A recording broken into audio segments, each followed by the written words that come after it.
युग को गुस्सा तो बहुत आया, लेकिन वो अपने गुस्से के मुताबिक भी रिएक्ट नहीं करना चाहता था। युग जानता था कि अगर उसने ऐसा किया तो फिर चीजें बिगड़ जाएंगी। युग ने लविष्का से कहा, लविष्का, तुम ज्यादा बोल रही हो। मुझे तुम्हारे सामने साबित करने की जरूरत नहीं है कि मैं मर्द हूं या नहीं। तुम अपना काम करो। लविष्का पर शराब हावी थी। उसने युग से कहा, युग, एक लड़की के मन की बात भी समझा करो, वरना सब खराब हो जाएगा। युग ने कुछ नहीं कहा। वो वहां से उठा और सीधे टावल लाने चला गया। युग ने दूर से ही लविष्का को आवाज दी और उसके सामने टावल रखकर चला गया। अब की बार लविष्का ने कुछ नहीं कहा, बस स्विमिंग करती रही। युग के वापस नहीं आने के बावजूद लविष्का बहुत देर तक स्विमिंग पूल में रही। कुछ देर के बाद जब लविष्का का मन भर गया तो वो उठकर अपने कमरे में चली आई। कमरे में आते वक्त उसके पांव लड़खड़ा रहे थे। लविष्का को अब नींद आ रही थी। उसने सोने से पहले युग के कमरे में झांका। युग सो रहा था। लविष्का मन ही मन बड़ी गुस्सा हो रही थी। वो अभी भी यही चाहती थी कि वो युग की बाहों में सोए, लेकिन लविष्का मजबूर थी। वो चुपचाप अपने कमरे में चली गई। बिस्तर पर गिरते ही उसे नींद आ गई।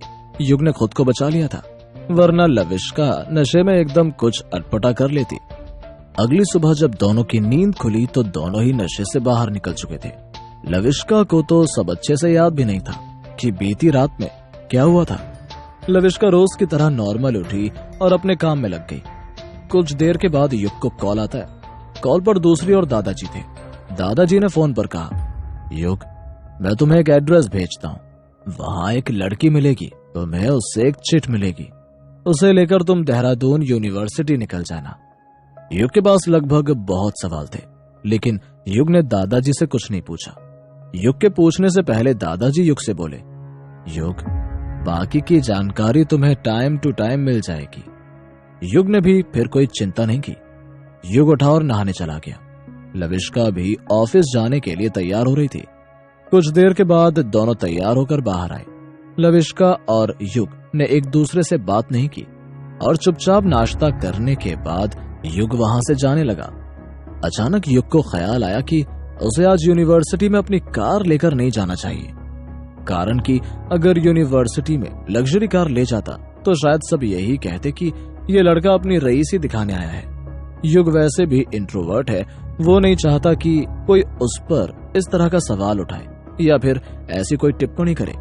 युग को कुछ ख्याल आया। उसने लविष्का से कहा, लविष्का, क्या तुम मेरी मदद कर सकती हो? लविष्का तो जैसे युग के बात करने का इंतजार कर रही थी। उसने तुरंत युग से कहा, हाँ बताओ ना, क्या मदद कर सकती हूँ? तुम मुझे इस एड्रेस पर छोड़ती हुई निकल जाना। लविष्का थोड़ी देर के लिए कंफ्यूज हो गई। ये क्या पागलों जैसी बात कर रहा है? कार इसकी है, कार से ट्रेवल भी ये करता है और मुझे छोड़ने के लिए कह रहा है। उसने युग से कहा, युग, तुम पागल हो गए हो क्या? मैं तुम्हें छोड़ने जाऊंगी या तुम मुझे? युग समझ गया कि लविष्का कंफ्यूज हो गई है। उसने लविष्का को क्लियर कर दिया, लविष्का, अगर मैं यूनिवर्सिटी कार से गया तो सब मुझे कहेंगे कि मैं यहाँ स्टेटस दिखाने आया हूँ, इसलिए तुम मेरे साथ चलो, मुझे वहां छोड़ देना और फिर मेरी कार लेकर ऑफिस चली जाना। लविष्का को ये सुनकर अच्छा भी लग रहा था और गुस्सा भी आ रहा था। लविष्का कार लेकर अपने ऑफिस जाने को लेकर खुश थी, लेकिन ये सोचकर गुस्सा हो रही थी कि कहीं युग उसके साथ मजाक तो नहीं कर रहा। उसने युग से कहा, युग, क्या तुम मुझसे मजाक कर रहे हो? युग के पास वक्त बहुत कम था। उसने लविष्का से कहा, मैं ऐसा मजाक नहीं करता, तुम मेरे साथ चलो और मुझे छोड़कर ऑफिस निकल जाना। लविष्का युग की बातों से सोच में पड़ गई। लविष्का को अब बुरा लगने लगा कि किसी और की कार को लेकर वो कैसे जा सकती है। युग सब कुछ समझ रहा था। युग ने लविष्का से सख्ती से कहा, तुम मेरा इतना काम करोगी या फिर मैं किसी और को बुला लूं? लविष्का के पास कोई विकल्प नहीं बचा। उसने युग के हाथों से चाबी ले ली और फिर वो दोनों वहां से चल पड़े। वो दादाजी द्वारा दिए गए एड्रेस पर पहुंच गए। वहां युग को एक लड़की मिली जिसने युग को एक चिट दी और वो युग से बोली, यूनिवर्सिटी मैनेजमेंट में इस चिट को दिखा देना। युग उस चिट को लेकर वहां से चल पड़ा। गाड़ी में बैठते ही युग ने फिर दादाजी को कॉल किया और परेशान होते हुए बोला, दादाजी, मैंने यूनिवर्सिटी का एग्जाम वगैरह तो दिया ही नहीं है, कैसे मिलेगा वहां एडमिशन? ये सुनकर दादाजी हंसने लगे।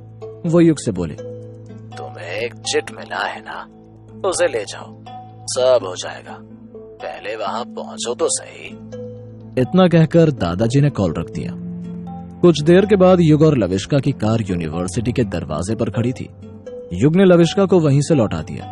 हालांकि लविष्का युग के साथ जाना चाहती थी, लेकिन युग ने ऐसा नहीं किया। लविष्का के लौटने के बाद युग यूनिवर्सिटी के अंदर चला गया। वहां जाकर उसे पता चला कि जितने भी नए लोग हैं उन लोगों को सामने वाले लॉन में बैठने के लिए कहा गया है। युग भी उसी लॉन में बैठ गया। युग वहां बैठे लोगों को देखने लगा। उन लोगों को देखकर युग के मन में तरह तरह की बातें आने लगी। हालांकि वहां पर जितने लोग थे सब किसी न किसी के साथ बैठे थे और बात कर रहे थे। एक युग ही अकेला था जो वहां पर न किसी को जानता था और न ही किसी को पहचानता था। युग सबको घूर घूर कर देखने लगा। तभी युग की नजर एक मोटे से लड़के पर पड़ी। वो मोटा लड़का भी अकेले बैठा हुआ था। वो भी शायद किसी को नहीं जानता था। युग ने जैसे ही उस लड़के को देखा, वो लड़का युग की ओर दौड़ पड़ा। युग ने मन ही मन सोचा, अरे यार, ये लड़का तो जैसे इसी इंतजार में बैठा हुआ था कि बस कोई इसकी ओर देखे और ये दौड़ता हुआ उसके पास पहुंच जाए। युग के पास पहुंचकर वो लड़का युग से बोला, हाय, मेरा नाम बिकू है और मैं भी यहाँ आर्कियोलॉजी डिपार्टमेंट में एडमिशन लेने के लिए आया हूँ। युग ने भी उस लड़के को अपना नाम बताया। बिकू थोड़ा अजीब ही था। उसने जैसे ही युग का नाम सुना, वो युग से बोला, क्या हम दोनों दोस्त बन सकते हैं? युग के पास हाँ कहने के अलावा कोई विकल्प ही नहीं था।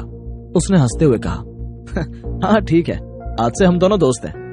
बिकू बहुत खुश हुआ। उसने युग से कहा, यहाँ सब घमंडी लोग आए हैं। मैंने इन लोगों से भी दोस्ती करने की कोशिश की थी, लेकिन इन लोगों ने मेरी दोस्ती नकार दी थी। युग समझ गया कि बिकू में थोड़ा बचपना है। उसके लुक्स थोड़े ऑड हैं, इसलिए बाकी के लोगों ने उसे अपना दोस्त नहीं बनाया। युग ने बिकू से कहा, कोई नहीं बिकू, हम लोग दोस्त हैं। फिर दोनों इधर उधर की बातें करने लगे। अचानक युग के दिमाग में एक सवाल आया। उसने बिकू से कहा, बिकू, तुमने यहाँ एडमिशन के लिए कहीं पर फॉर्म दिया था? कोई एग्जाम दिया था? बिकू हंसने लगा। उसने हंसते हुए युग से कहा, हम लोग कोटा वाले हैं, हमें यहाँ कोटे से एडमिशन मिलेगा। कोटे से एडमिशन? युग फुसफुसाया। बिकू ने युग की फुसफुसाहट भी सुन ली। उसने युग से कहा, हाँ, यहाँ पर जितने भी लोग खड़े हैं वो लोग किसी न किसी ऐसे आदमी के कोटा पर यहाँ आए हुए हैं जिसका कद इस यूनिवर्सिटी में बहुत बड़ा है। युग को आश्चर्य हुआ।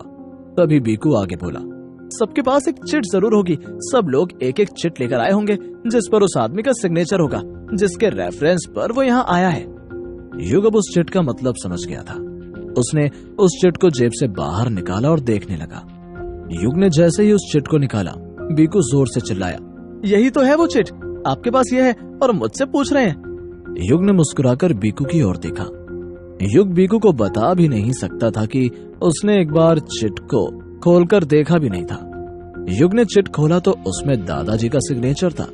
उस चिट पर लिखा हुआ था, रविकांत भटनागर। युग ने उस चिट को फिर से जेब में रख लिया। इसी दौरान बिकू ने युग से कहा, युग, आप इस चिट को संभाल कर रखिएगा, इसी चिट पर सब कुछ है।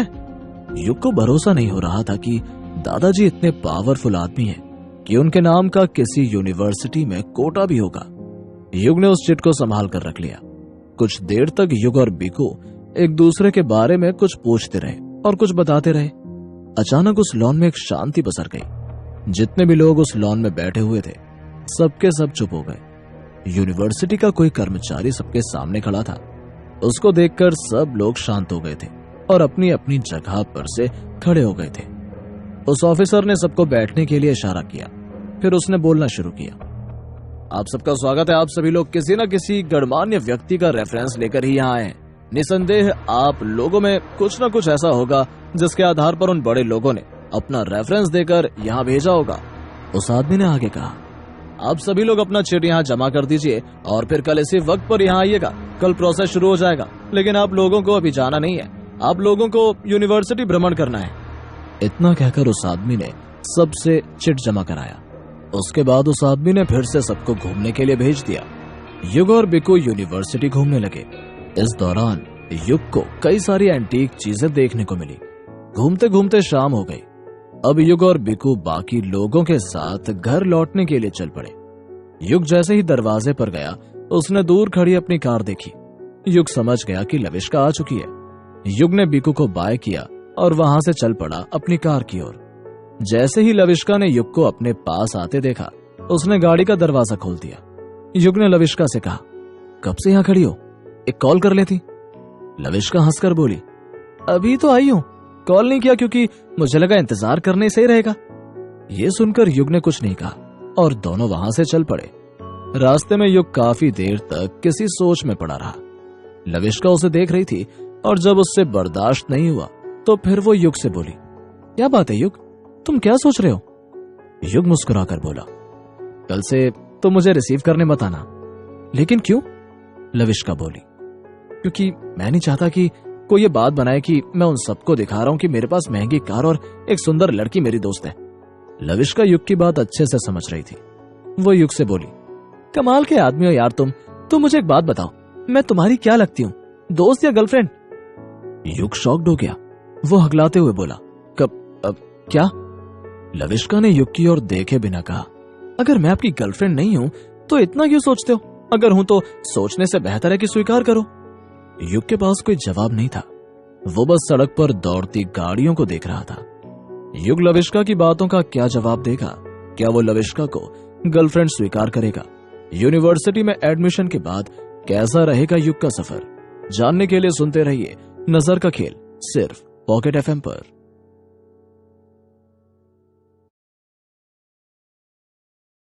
लविष्का ने युग से बहुत बड़ा सवाल किया था, लेकिन युग लविष्का की बातों के जवाब में कुछ नहीं बोला। लविष्का को युग का चुप रहना अच्छा नहीं लग रहा था। उसे बहुत ज्यादा गुस्सा आ रहा था। उसने फिर से युग से पूछा, बताओ ना युग, मुझे क्या मानते हो? युग बोलना नहीं चाहता था, लेकिन लविष्का के बार बार पूछने पर युग ने अपनी चुप्पी तोड़ी। वो लविष्का से बोला, लविष्का, तुम्हें इस रिश्ते को एक नाम क्यों देना ही है? कई रिश्ते बिना नाम के भी अच्छे लगते हैं। लविष्का समझ गई कि युग उसके सवालों का जवाब नहीं देना चाहता है। फिर उसने कुछ नहीं पूछा। कुछ देर के बाद दोनों घर पर थे। युग के जवाब नहीं देने से लविष्का गुस्से में थी। वो चाहती थी कि युग उसे अपनी गर्लफ्रेंड के तौर पर स्वीकार करे, लेकिन युग था कि ऐसा कुछ भी करने से बच रहा था। रात को लविष्का और युग ने मिलकर खाना बनाया, लेकिन किसी ने किसी से बात नहीं की। खाना खाकर दोनों अपने अपने कमरे में सो गए। अगले दिन फिर से दोनों तैयार हुए। जब वो चलने को तैयार हुए तो युग ने लविष्का से कहा कि वो उसे यूनिवर्सिटी छोड़ती हुई चली जाए। लविष्का गुस्से में थी ही। उसने युग से कहा, मैं तुम्हें यूनिवर्सिटी कैसे छोड़ दूं? लोग क्या कहेंगे? युग समझ गया कि लविष्का ताने दे रही है। युग ने लविष्का से कहा, तुम मुझे यूनिवर्सिटी से पहले उतार देना, मैं चला जाऊंगा। लविष्का चाबी लेकर चल पड़ी। वो जाना तो चाहती थी, लेकिन युग को ताने मार के लविष्का ने युग को यूनिवर्सिटी से कुछ दूरी पर छोड़ दिया, जहां से पैदल चलकर युग यूनिवर्सिटी चला गया। आज रजिस्ट्रेशन होना था। सारे फ्रेशर्स लाइन में लगे हुए थे ताकि उनका रजिस्ट्रेशन हो जाए। एक एक करके सारे नए लड़कों का नाम पुकारा जा रहा था। लड़के अंदर जाते और रजिस्ट्रेशन की प्रोसेस पूरी करके बाहर आते। अभी ये प्रोसेस चल ही रहा था कि तभी यूनिवर्सिटी का एक सीनियर लड़का अपने गैंग के साथ उधर से गुजरा। कुछ फ्रेशर्स उसे पहचानते थे, इसलिए उन सबने उसे गुड मॉर्निंग कहा। युग और बीकू उन लड़कों में से थे जो उस सीनियर लड़के को नहीं जानते थे, इसलिए इन दोनों ने भी उसे गुड मॉर्निंग नहीं कहा। उस लड़के को यह बात बहुत बुरी लगी कि कोई फ्रेशर उसे गुड मॉर्निंग नहीं कह रहा है। उसने बीकू का कॉलर पकड़ लिया और चिल्लाते हुए बोला, तुम्हारी हिम्मत कैसे हुई विक्रम को इग्नोर करने की? विक्रम बीकू का कॉलर पकड़कर उससे बदतमीजी से बात कर रहा था। बीकू ने विक्रम को कहा, वो उसे नहीं जानता इसलिए ऐसा हुआ। लेकिन वो विक्रम कुछ भी सुनने को तैयार नहीं था। वो बीकू को बहुत देर तक डांटता रहा। कुछ देर के बाद विक्रम ने बीकू को छोड़ दिया। विक्रम अब युग की ओर मुड़ा। उसने युग का कॉलर पकड़ा और जोर से चिल्लाया, क्यों बे, तुझे अब भी समझ नहीं आ रहा कि तुझे गुड मॉर्निंग बोलना चाहिए? युग हल्की मुस्कान के साथ बोला, गजब करते हो यार, मैं यहाँ तुम्हें गुड मॉर्निंग कहने आया हूँ। विक्रम अपने लड़कों के बीच में अपनी ऐसी बेइज्जती बर्दाश्त नहीं कर सकता था। उसका गुस्सा सातवें आसमान पर चढ़ गया। वो युग को डांटते हुए बोला, तुम फ्रेशर्स, तुम जानते भी हो कि तुम कहां और किससे बात कर रहे हो? युग का दिमाग भी बुरी तरह से खराब हो गया था। वो अब विक्रम से लड़ने तक के लिए तैयार हो गया था, लेकिन इससे पहले कि विक्रम कुछ भी कहता, एक आवाज सबके कानों में पड़ी। युग विश्वनाथन का नाम पुकारा जा रहा था। युग को रजिस्ट्रेशन के लिए अंदर बुलाया जा रहा था।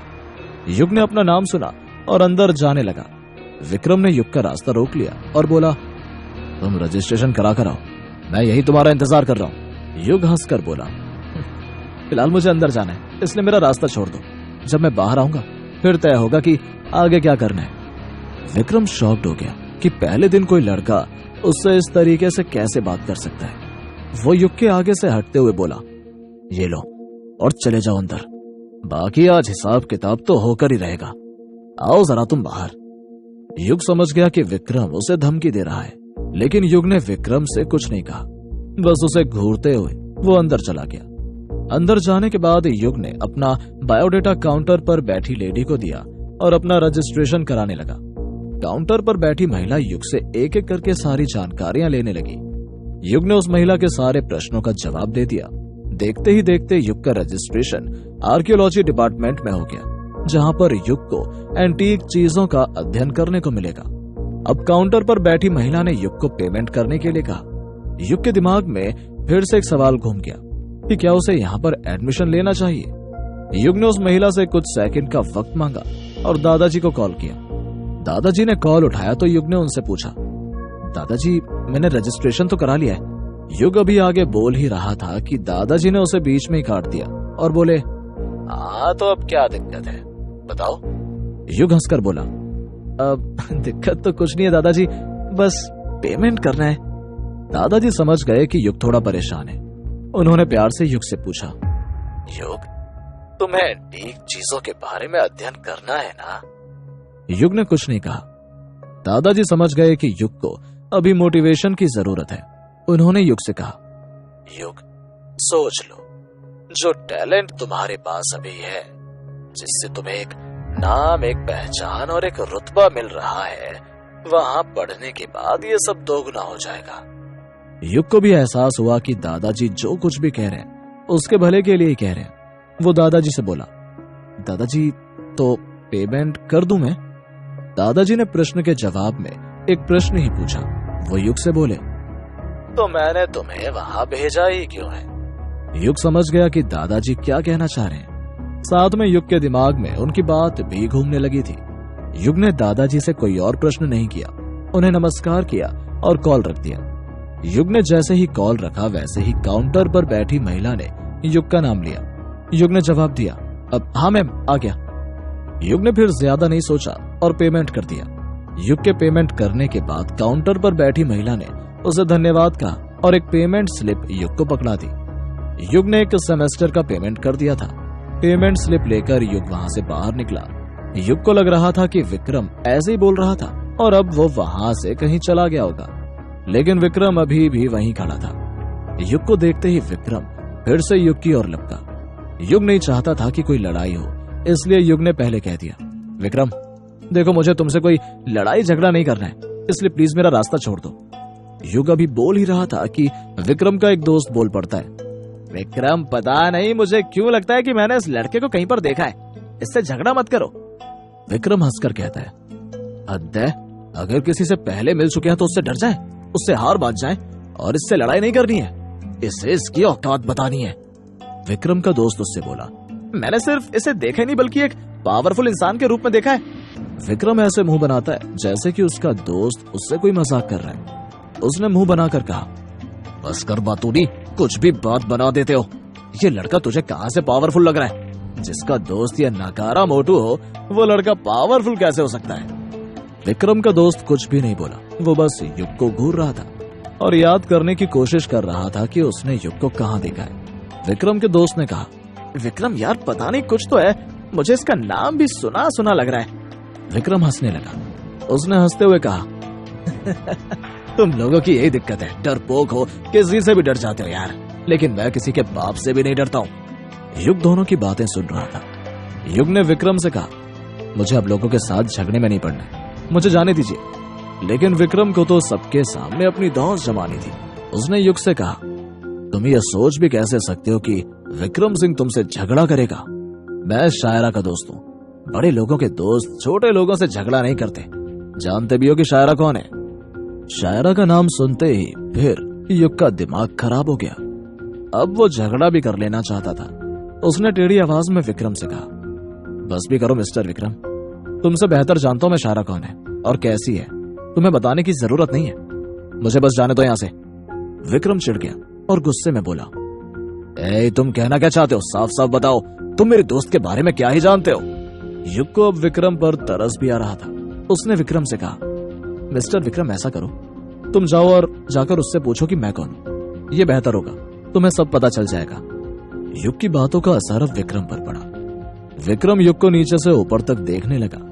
विक्रम ने देखा कि युग ने बहुत ही साधारण कपड़े पहने हैं। विक्रम को युग किसी भी एंगल से ऐसा आदमी नहीं लग रहा था जो शायरा को टक्कर दे सके या फिर जिसे शायरा जानती हो। युग को ध्यान से देखने के बाद विक्रम युग से बोला, तुम जितना उछलना चाहो उछल लो, लेकिन सच्चाई तो यही है कि तुम शायरा के नाखून के बराबर भी नहीं हो। युग का गुस्सा अब धीरे धीरे भड़क रहा था। उसने विक्रम पर चिल्लाते हुए कहा, विक्रम, काश की शायरा यहाँ होती, फिर तुम्हारी आंखों के सामने ही मैं बताता कि शायरा क्या चीज है और मैं क्या चीज हूँ। विक्रम उसी लड़की के नाम पर अपनी साख जमाया करता था और आज युग उसी नाम को बेइज्जत कर रहा था। विक्रम को तो ऐसा लगा कि यूनिवर्सिटी में से आज उसकी साख चली जाएगी। उसने युग से चिल्लाते हुए कहा, ए लड़के, आज पहले दिन ही तू जज बनने लगा, तू शायरा पर सवाल उठाएगा। अब तू माफी मांग ले, नहीं तो मैं तुझे छोड़ूंगा नहीं। युग हंसकर बोला, जाओ जाकर अपना काम करो, बिना मतलब बात को आगे मत बढ़ाओ। विक्रम से बर्दाश्त नहीं हुआ। उसने लपक कर युग का कॉलर पकड़ लिया। युग पहले तो झगड़ा करने के मूड में नहीं था, लेकिन अब जब शायरा की बात हुई तो युग लड़ाई से भी भागना नहीं चाहता था। जैसे ही विक्रम ने युग का कॉलर पकड़ा, युग ने भी विक्रम का कॉलर पकड़ लिया। यह देखकर वहां खड़े सभी लोगों में हलचल मच गई। दोनों में जैसे ही झगड़ा शुरू हुआ, वहां पर एक टीचर आ गई। टीचर के आते ही सब लड़कों में और भी ज्यादा हलचल होने लगी कि अब क्या होगा। टीचर ने युग और विक्रम से कहा, तुम दोनों लड़ाई बंद करो। विक्रम ने फिर से अपना वही प्रस्ताव रखा, मैं ये लड़ाई बंद कर दूंगा, बस ये लड़का मेरे दोस्त के नाम से माफी मांगे। दूसरी ओर युग तैयार नहीं था माफी मांगने के लिए। क्या युग विक्रम से शायरा के नाम पर माफी मांगेगा? क्या युग और विक्रम के बीच लड़ाई रुकेगी? क्या होगा कहानी में अगला ट्विस्ट? जानने के लिए सुनते रहिए नजर का